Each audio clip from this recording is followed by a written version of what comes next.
ತಂಗಿ ಎರಡು ದೇಹ ಒಂದೇ ಜೀವ. ವರ್ಷ ನನ್ನ ಮೊಮ್ಮಗಳು, ಸೋಮನಹಳ್ಳಿ ಜಮೀನ್ದಾರರು ವಿಜಯಮ್ಮ. ದಿನೇಶ, ಇವ್ರು ಬಂದಿರೋದು ನಿನ್ನ ವರ್ಷ ಮದುವೆ ವಿಷಯ ಮಾತಾಡೋದಕ್ಕೆ. ಮದುವೆನಾ? ಚಿಕ್ಕಪ್ಪ, ನನಗೆ ಮದುವೆ ಇಷ್ಟ ಇಲ್ಲ.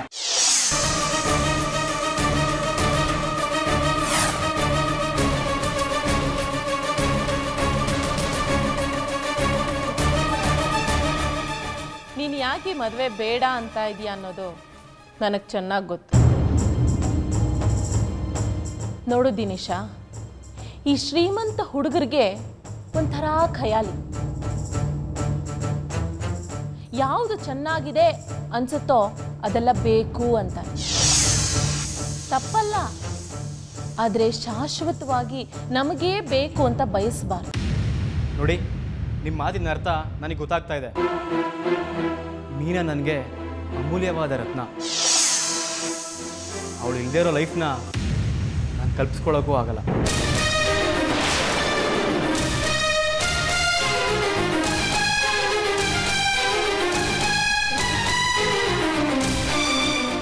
ಚೆನ್ನಾಗಿ ಮಾತಾಡ್ತೀಯ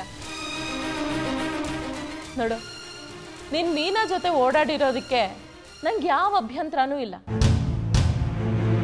ಆದರೆ ನೀನು ಅವಳನ್ನ ಮದುವೆ ಆಗೋ ಹಾಗಿಲ್ಲ ಅಷ್ಟೇ.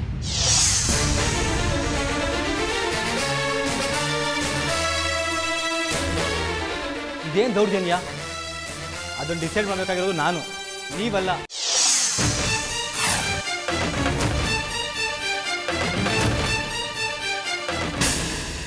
ಇದು ನನ್ನೊಬ್ಬಳ ಆಸೆ ಆಗಿದ್ರೆ ಡಿಸೈಡ್ ಮಾಡಬೇಕಾಗಿರೋನು ನೀನೇ ಆಗಿರ್ತಿದ್ದೆ. ಆದರೆ ಈ ನಿರ್ಧಾರದ ಹಿಂದೆ ನಿನ್ನ ತಾಯಿ ಇದ್ದಾಳಪ್ಪ. ಏನು? ಅಮ್ಮನ? ವರ್ಷನೇ ನನ್ನ ಸೊಸೆ ಆಗಬೇಕು ಅಂತ ನಿನ್ನ ತಾಯಿ ಯಾವಾಗಲೂ ಹೇಳ್ತಾಳೆ.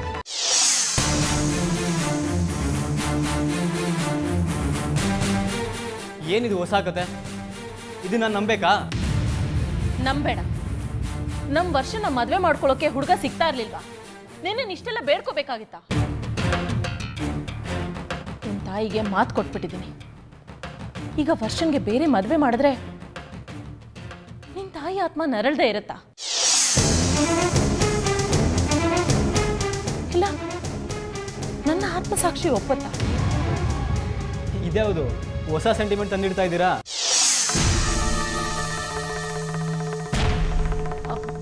ಅಯ್ಯೋ, ನಾನು ಯಾಕಪ್ಪ ತಂದಿರ್ಲಿ? ನೀನು ಚಿಕ್ಕಪ್ಪ ಚಿಕ್ಕಮ್ಮ ಇಲ್ಲೇ ಇದ್ದಾರಲ್ಲ, ಅವರನ್ನೇ ಕೇಳು. ನೋಡಿ, ನಾನು ಮದುವೆ ಅಂತ ಆದರೆ ಅದು ಮೀನನ್ ಮಾತ್ರ. ತಪ್ಪು ತಪ್ಪು.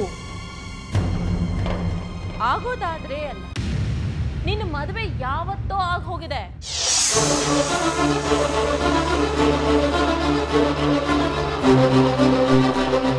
ಈಗ ಮದುವೆ ಮಾಡ್ತಾ ಇರೋದು ಬರೀ ನೆಪಕ್ಕೆ ಮಾತ್ರ.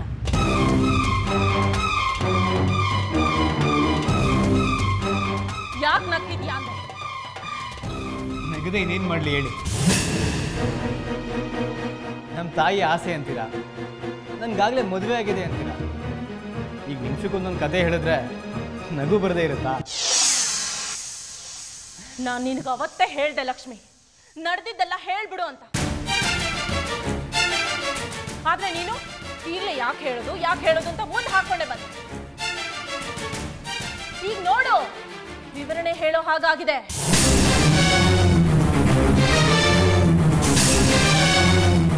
ನೀನು ಇದನ್ನ ಕತೆ ಅನ್ಕೋತೀಯೋ ನಿಜ ಅನ್ಕೋತೀಯೋ? ನೋಡು,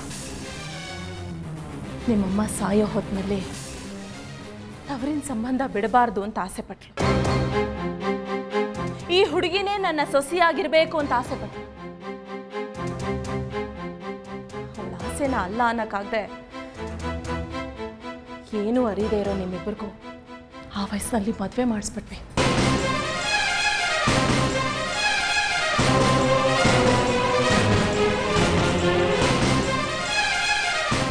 ಇವತ್ತು ಇಷ್ಟೆಲ್ಲ ತೊಂದರೆ ಆಗುತ್ತೆ ಅಂತ ಗೊತ್ತಿದ್ದಿದ್ರೆ ನಾನು ಅವತ್ತು ಆ ಮದುವೆನೇ ಮಾಡಿಸ್ತಾ ಇರಲಿಲ್ಲ.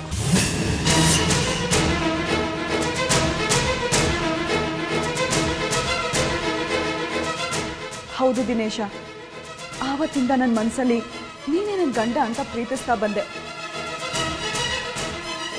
ಆದರೆ ನೀನಿವತ್ತು ನನ್ನನ್ನು ಬಿಟ್ಟು ನೀನನ್ನ ಮದುವೆ ಆದರೆ ನನ್ನ ಗತಿ ಏನು? ನಾನು ಹೇಗೆ ಬದುಕಿರ್ಲಿ?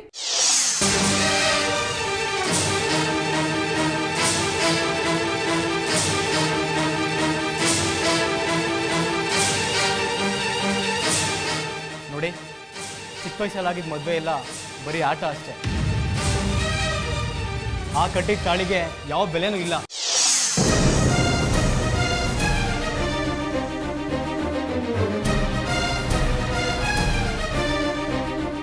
ಕಾನೂನು ಕೂಡ ಇದಕ್ಕೆ ಒಪ್ಪಲ್ಲ. ಇದ್ರಲ್ಲಿ ಕಾನೂನು ಯಾಕಪ್ಪ?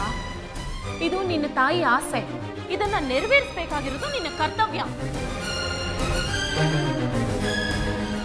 ನೋಡು, ಮದುವೆನ ಸ್ವರ್ಗದಲ್ಲಿ ನಿಶ್ಚಯ ಮಾಡಿರ್ತಾರೆ ಅಂತ, ಅದು ಸುಳ್ಳಲ್ಲ, ನಿಜ. ಪ್ರೀತಿ ಅನ್ನೋದು ಒಂದು ಕ್ಷಣದ್ದು, ಮದುವೆ ಜನ್ಮಾಂತರದ್ದು. ನೋಡೋ, ನೀನ್ ಏನ್ ಮಾಡ್ತೀಯ ನನಗೆ ಗೊತ್ತಿಲ್ಲ. ವರ್ಷ ನಿನ್ನ ಹೆಂಡತಿ ಅಷ್ಟೇ. ವಿಜಯಕ್ಕ ಹೇಳ್ತಿರೋದಲ್ಲ ನಿಜ ದಿನೇಶ. ನೀನಿನ್ನೂ ಮದುವೆ ಬಗ್ಗೆ ಯೋಚನೆ ಮಾಡಿಲ್ಲ ಅನ್ನೋ ಕಾರಣಕ್ಕೆ ನಾವು ಏನು ಹೇಳದೆ ಸುಮ್ಮನಿದ್ವಿ. ದಿಢೀರಂತ ಮೀನಾ ನಿನ್ನ ಬದುಕಲ್ಲಿ ಬಂದ್ಲು. ಈಗಲೂ ನಾವು ವಿಜಯಕ್ಕನ ವಿಷಯ ತಿಳಿಸ್ದೆ ಹೋದರೆ ತಪ್ಪಾಗತ್ತೆ ಅಂತ ನಡೆದಿದ್ದನ್ನೆಲ್ಲ ಅವ್ರಿಗೆ ಹೇಳಿದ್ವಿ. ದಿನೇಶ, ನಾವೇನೇ ಮಾಡಿದ್ರು ನಿನ್ನ ಒಳ್ಳೇದಕ್ಕೆ ಮಾಡ್ತೀವಿ, ಅರ್ಥ ಮಾಡ್ಕೊಳ್ಳೋ. ಚಿಕ್ಕಮ್ಮ, ಏನು ಮಾತಾಡ್ತಾ ಇದ್ದೀರಾ ನೀವು? ಚಿಕ್ಕಪ್ಪ, ಇವರೆಲ್ಲ ಏನು ಮಾತಾಡ್ತಾ ಇದ್ದಾರೆ? ನನಗೊಂದು ಅರ್ಥ ಆಗ್ತಾ ಇಲ್ಲ. ನೀವು ನೋಡಿದ್ರೆ ಸುಮ್ಮನೆ ಕೂತ್ಕೊಂಡಿದ್ದೀರಾ. ಎಲ್ಲರೂ ಸೇರ್ಕೊಂಡು ನಾನು ಕನ್ಫ್ಯೂಸ್ ಮಾಡ್ತಾ ಇದ್ದಾರೆ. ದಿನೇಶ, ಇದ್ರಲ್ಲಿ ಕನ್ಫ್ಯೂಸ್ ಆಗುವಂಥದ್ದು ಏನಿದೆ? ಜಗತ್ತಲ್ಲಿ ತಾಯಿ ಅಂದ್ರೆ ಮೊದಲನೇ ದೇವರು ಅಂತಾರೆ. ಅಂಥ ತಾಯಿ ಆಸೆನ ಬೇಡ ಅಂತ ಹೇಳಿ ಉದ್ಧಾರ ಆದವನ್ನ ನಾನು ನೋಡೇ ಇಲ್ಲ. ನೋಡು, ನಾಳೆ ಬೆಳಗ್ಗೆ 10 ಗಂಟೆಗೆ ದಿವ್ಯವಾದ ಮುಹೂರ್ತ ಇದೆ.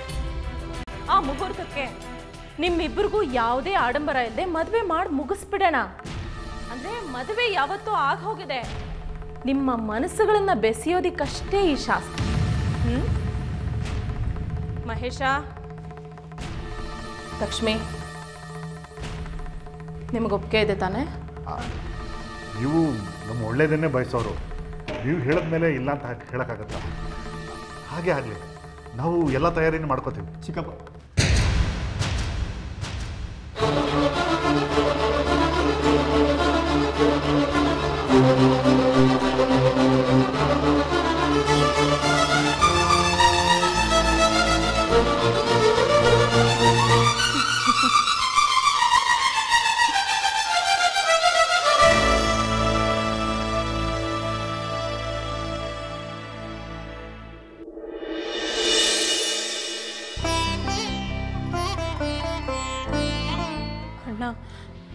ನನ್ನಿಂದ ನಿನಗೆ ಎಷ್ಟು ಅವಮಾನ ಆಗ್ತದೆ ಅಲ್ವಾ? ನಾನೇ ಅಪ್ಶಕುನ. ಬಿಡ್ತು ಪುಟ, ಹೀಗೆಲ್ಲ ಮಾತಾಡಿ ನನಗೆ ಹೊಟ್ಟೆ ಉರಿಸ್ಬೇಡ. ನನಗೆ ನೀನಲ್ದಲೇ ಬೇರೆ ಯಾರಿದ್ದಾರೆ ಹೇಳು? ಇಷ್ಟು ವರ್ಷದಿಂದ ನೀನು ನಾನು ಅಂತ ಬೆಳೆದಿದ್ದೀವಿ. ಸೋಲೋ ಅವಮಾನನೋ ಸಂತೋಷನೋ ಸಮವಾಗಿ ಹಂಚ್ಕೊಂಡಿದ್ದೀವಿ. ಇದರಲ್ಲಿ ನಂದು ನಿಂದು ಅಂತ ಏನೂ ಇಲ್ಲ ಪುಟ. ನೀನು ಹೀಗೆಲ್ಲ ಮಾತಾಡಿ ನಾನು ಹೊಟ್ಟೆ ಉರಿಸ್ಬೇಡ. ಏನು ಮಾಡ್ಲಣ್ಣ, ನನ್ನ ಪಾಡಗಿದ್ದವಳನ್ನ ಪ್ರೀತಿ ಅನ್ನೋ ಬಲೆಯಲ್ಲಿ ಬೀಳಿಸ್ತಾ ದಿನೇಶ. ಆದರೆ ಈಗ ಯಾಕೆ ಈ ಥರ ನಾಟಕ ಆಡ್ತಾ ಇದ್ದಾನೆ ಅಂತ ನನಗೆ ಗೊತ್ತಾಗ್ತಾ ಇಲ್ಲ. ಕೆಲವರಿಗೆ ಕೆಟ್ಟು ತಂದಿಂದಲೇ ಅವ್ರಿಗೆ ಸಂತೋಷ ಸಿಗುತ್ತೆ.